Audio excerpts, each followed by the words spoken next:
They must receive life. ඒ අයට ඒ ජීවනයේ හුස්ම අවශ්‍යයි. They must receive life. If not, they are going into an eternal damnation. ඔවුන්ට ඒ ජීවනයේ හුස්ම ලැබුණේ නැත්නම් ඔවුන් සදාකාල විනාශයකට යනවා. So, when we look at ourselves without Christ, අපි යේසුස් ක්‍රිස්තුස් වහන්සේගෙන් තොරව අපි දිහා බැලුවොත් එහෙම we are totally lost. අපිට කිසිම ගැලවීමක් කිසිම අනාගතයක් නැහැ. We are utterly horrible without a Savior. අපිට ගැලවුම්කාරයෙක් නැතුව අපිට කිසිම බලාපොරොත්තුවක් නැහැ. Since we are dead, we need a Savior. අපි මන ස්වභාවයෙන් සිටින වෙලාවේදී අපිට ගැලවුම්කාරයෙක් අවශ්‍යයි. We need Jesus to come and give us life. අපිට යේසුස් ක්‍රිස්තුස් වහන්සේ පැමිණිලා අපිට ජීවනය දෙන්නට අවශ්‍යයි. So Jesus said, I came to give you life and life more abundantly. යේසුස් ක්‍රිස්තුස් වහන්සේ උන්වහන්සේගේ වචනේ සඳහන් කරනවා මම ආවේ නුඹලාට ජීවනය දෙන්නත් ජීවනය අධික ලෙස දෙන්නත් කියලා. Okay, people say, okay, Jesus came to set an example to you and me. මනුෂ්‍යයන් කියනවා යේසුස් ක්‍රිස්තුස් වහන්සේ පැමිණියේ ඔබටත් මටත් ආදර්ශයක් වෙන්න කියලා. People say, Jesus is our example. මනුෂ්‍යයන් කියනවා යේසුස් ක්‍රිස්තුස් වහන්සේ අපිට උදාහරණයක් නැත්නම් අපිට තියෙන මොඩල් එක කියලා. Okay, he is our model and we will follow him. අපිට තියෙන උදාහරණයක් ඇටියට අපි උන්වහන්සේව අනුගමනය කරන්නට අවශ්‍යයි So කියලා. please remember, dead people can't follow a model because they are dead. ඒ මල මිනිසෙකුට ආදර්ශයක් අනුගමනය කරන්නට බෑ මොකද ඒ අය මැරිච්ච ස්වභාවයකින් ඉන්න නිසා. One day, a man called Nicodemus came to Jesus. එක්තරා දවසක නිකොදීමුස් කියලා මිනිසෙක් යේසුස් ක්‍රිස්තුස් වහන්සේ හමු වෙන්නට ආවා. This man called Nicodemus was holding a very high position in the temple. මේ නිකොදීමුස් කියන මිනිසයා ඊටමත් උසස් ස්ථානාන්තරයක් දරුවා මේ දේවමාලිගාවේ. He was a highly qualified man. ඔහු ඊටමත් උසස් ස්ථානාන්තරයක් දරපු පුද්ගලයෙක්. If you want to say in today's terms, he had his PhD. ඔහු සුදුසුකම් අතින් ඉහළම සිටියා. ඔහු උපාධි ලැබලා ඒ උසස්ම ස්ථානයට ගිහිල්ලා තිබුණා. And he was a man of character. ඔහු යම්කිසි විදියකට ධර්මිෂ්ඨ මිනිසෙක්. He lived a decent life, a good life. ඔහු ඊටමත්ම යහපත් ජීවිතයක් ගත කරපු He had a කෙනෙක්. good family. He was a good family man, a good father, good husband. ඔහුට හොඳ පවුලක් තිබුණා. ඔහු හොඳ ස්වාමියෙක්ව සිටියා.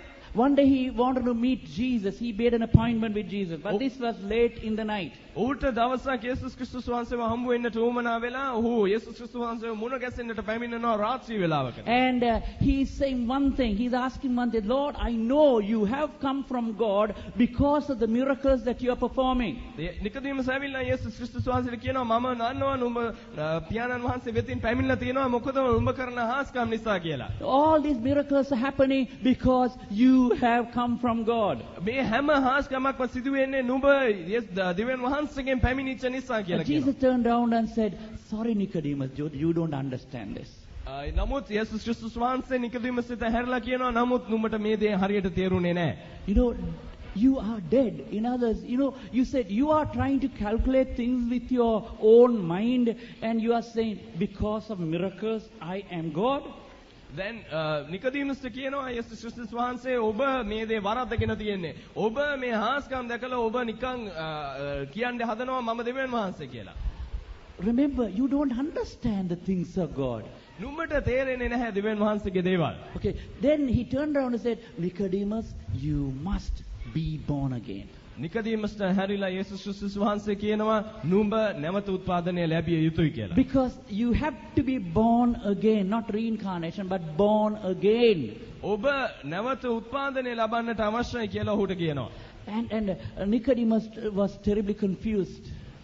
නිකොදීමස් මේ අවස්ථාවේදී හුඟක් වියුල්ටපත් වෙනවා. How can this happen? මේක කොහොමද සිදු වෙන්නේ? And Jesus explained one thing. යේසුස් ක්‍රිස්තුස් වහන්සේ මේ දේ විස්තර He said, කරනවා. just like the brazen serpent that was lifted up in the wilderness, I will be lifted up. දැන් එතන සඳහන් කරනවා අර සර්පයව කොහොමද ඔසවනු ලැබුවේ ඒ වගේ මාවත් ඔසවනු ලබනවා කියලා ඔහු සඳහන් කරනවා. Like he quoted from the Old Testament. යේසුස් ක්‍රිස්තුස් වහන්සේ මේ පරණ ගිවිසුමෙන් යම්කිසි සඳහනක් ගෙනනවා. And he said, just like the serpent that was lifted up in the wilderness, ඒ පිත්තල සර්පයව මේ ඒ කාන්තාරයේදී කොහොමද ඔසවනු ලැබුවේ? when those people were bitten by some venomous snakes, ඒ මිනිසයන් කොහොමද ඒ සර්පය විෂය වෙලා මැරෙන්න යන වෙලාවේදී කොහොමද ඒ පිත්තල සර්පයව ඔසවනු the ලැබුවේ? only thing that brought a cure to them was by looking at that brazen serpent. ඒ මැරෙන්න ගිය මිනිසයන්ට යම්කිසි සහනයක් උනේ එකම සහනය උනේ ඒ පිත්තල සර්පයා දිහා බැලුවොත් විතරයි. Moses said, just look at the brazen serpent and you will receive life. Moses කිව්වා ඔබ මේ පිත්තල සර්පයා දිහා බලන්න ඔබට ජීවනය ලැබෙනවා කියලා. The venom inside of you, the venom inside will disappear in a moment. ඔබගේ ඇතුළාන්තයේ තියෙනා වූ ඒ විෂ අහක් වෙන්න යනවා. And Jesus turned around and said exactly the same way. Just look to the cross. In other words, what he was mentioning, I am going to be lifted up. I am going to be lifted up on a cross. යේසුස් ක්‍රිස්තුස් වහන්සේ එතන සඳහන් කරන්නේ මාම ඔසවනු ලබනවා ඒ කුරුසියක් මත. ඒ දිහා බලන්න කියලා. And if you look to the cross, එතන සඳහන් කරන්නේ නුඹ මේ කුරුසිය වෙත බැලුවොත්. it's not just a wooden cross like this. මේක නිකන් මේ ලී වලින් හදපු කුරුසියක් But විතරක් නෙමෙයි. if you look to Jesus, his death, ඒ යේසුස් ක්‍රිස්තුස් වහන්සේ දිහාත් උන්වහන්සේගේ මරණය දිහාත් ඔබ බලන ඒ දේ විශ්වාස කරොත් and you will receive life. ඔබ ජීවනය ලබන්නට Okay, if you are යනවා. blind, ඔබ අන්ධව සිටිනවා නම් if you cannot see the things of God, understand the things of God, ඔබට දෙවියන් වහන්සේගේ දේවල් තේරුම් ගන්නට බැහැ, ඒ දේවල් දකින්නට බැහැ. the only way is the cross. ඔබට ඒ දේවල් දකින්නට පුළුවන්, තේරුම් ගන්නට පුළුවන් එකම ක්‍රමය තමයි යේසුස් ක්‍රිස්තුස් It's not වහන්සේ තුළ. looking at ඒ the මරණය crib තුළ. today. It's not looking at the crib today and saying, Jesus, you are meek and mild, you are lying there and you are singing carols. That's good. ඒ ගම ඔරුව දිහා බලලා යා මේ යේසු බිලින්දා කියලා ගායනා කරන එක විතරක් නෙවෙයි. But looking to the death of the Lord Jesus Christ, that's where he's saying, I am giving you life.